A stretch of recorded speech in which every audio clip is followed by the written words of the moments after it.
Professor Dawkins, the subject of evidence obviously includes all the evidence and not just part of the evidence.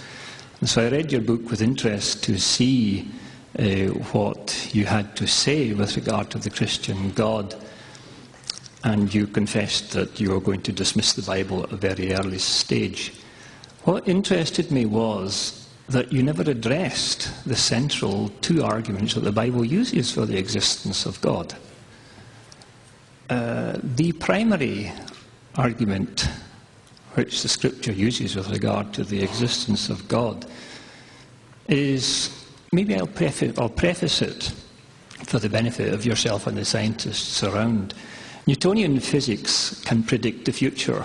It can tell us about billiard balls going here and there and everywhere.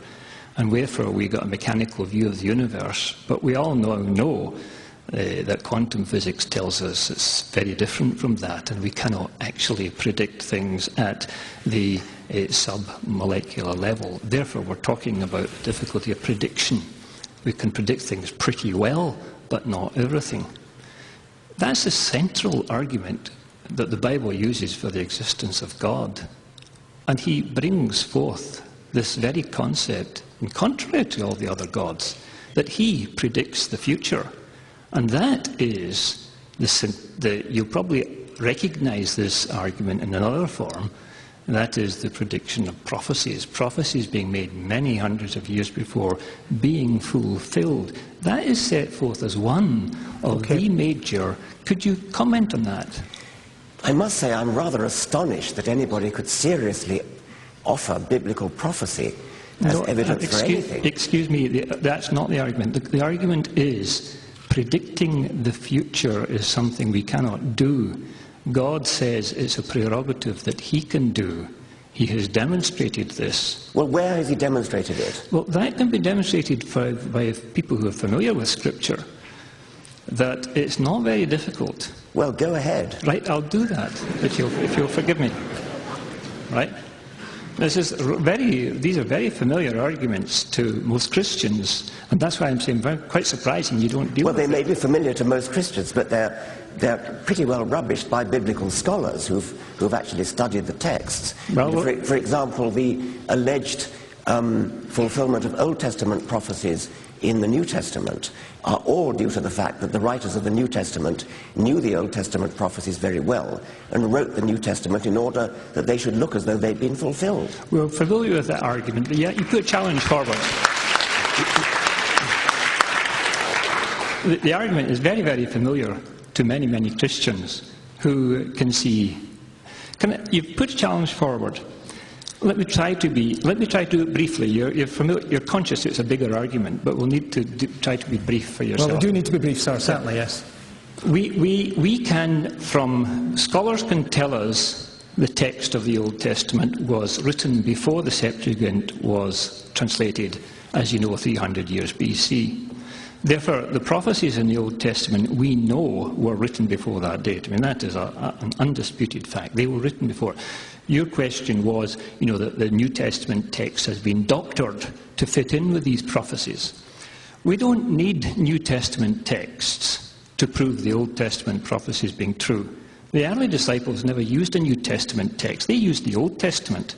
They used the Testament that we've got in front of us, and we can use it. But what are the prophecies? Right, I'll give you some examples. Just very briefly. Maybe one. Right. Daniel chapter 9 tells us that when the Messiah was going to come, he would be killed before the destruction of the temple. This one factor, when many Jews actually address these factors, they say, well, you mean the Messiah was killed before the temple was destroyed? We know when the temple was destroyed.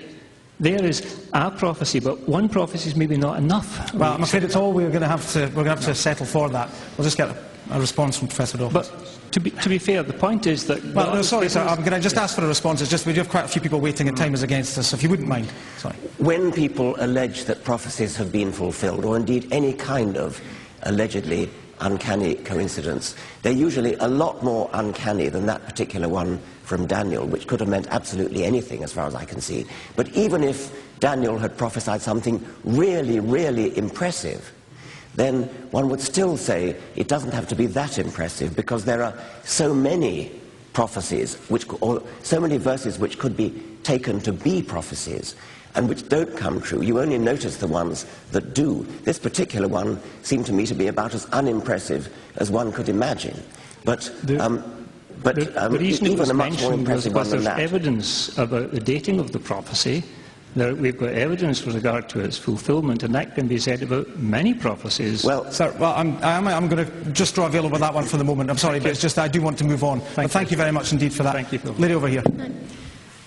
I hear a lot of people using the phrase "when the universe began," and I don't understand what it was like before the universe began. Was it a complete vacuum? Was it born out of nothing?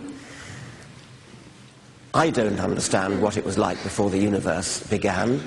Physicists will tell you, if you ask them that question, physicists will say that's an illegitimate question. I don't really understand why it's an illegitimate question.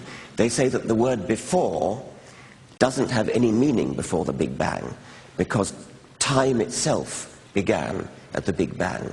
Therefore, there is no meaning to be attached to the word "before." My puny little human brain isn't capable of grasping that, and there are some physicists who will say that in any case you don't need to grasp it, because that is only true of the local universe in which we live, and they visualize what they call a multiverse, in which there are lots and lots of universes, each one occupying its own bubble. We are in just one bubble, which was bubbled off from some other universe beforehand. So that's one way in which physicists can reconcile the problem of before the Big Bang. But that's a hypothesis, isn't it? That's not evidence, and your whole argument is about evidence. Of course it's not evidence. It's one of the things that physicists are grappling with at the very frontier of what's possible for the human mind to grapple with. It's possible that there are physicists here who can clarify it in a way that I can't, because I'm a mere biologist. But I think this is one of the examples of an extremely exciting thing that physical science cosmological science, is indeed grappling with at the moment. You'll forgive me if there are physicists here. Please stay in your seats. We don't have time for that explanation. Gentleman over here. Good afternoon, Dr. Dawkins. Something that you touch upon in your book, The God Delusion, that I share a great concern with, is the factor of child abuse, that religion can be considered abusive towards children, particularly in its more extreme cases. Do you think there is much hope that as a civilization, as a society, whatever you want to call it, do you think we have much hope of being able to criticise religion to the extent where we can actually really do something about the abuse that does happen?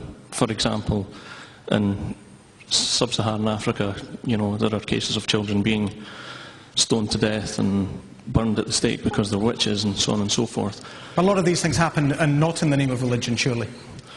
That's perhaps true. Do we have to differentiate between religion and the individual? Yes, we do, but these things are done specifically in the name of religion. That's the difference. Okay, Professor Dawkins. Yes, I mean, it is very worrying when children themselves are brought up to believe that faith is a virtue, to believe that you don't have to justify what you believe in terms of evidence, when you're told that our tradition is that we do so-and-so, and you're discouraged from ever questioning it. It's extremely hard to break out of that loop. I would recommend reading Ayaan Hirsi Ali, this wonderful woman from Somalia, who was brought up a Muslim, was actually genitally mutilated in her girlhood, and escaped from Islam, and is now an atheist living in America. She's an example to everybody what can be done by an intelligent person to break away from the indoctrination that many children, probably most children around the world, are inflicted with. I think the problem is a political one. I don't have a political solution. Do you think there are any more people of faith who are bad, if I can put it that way, as opposed to people without faith who are bad? I think there are people who are bad, who both with and without faith.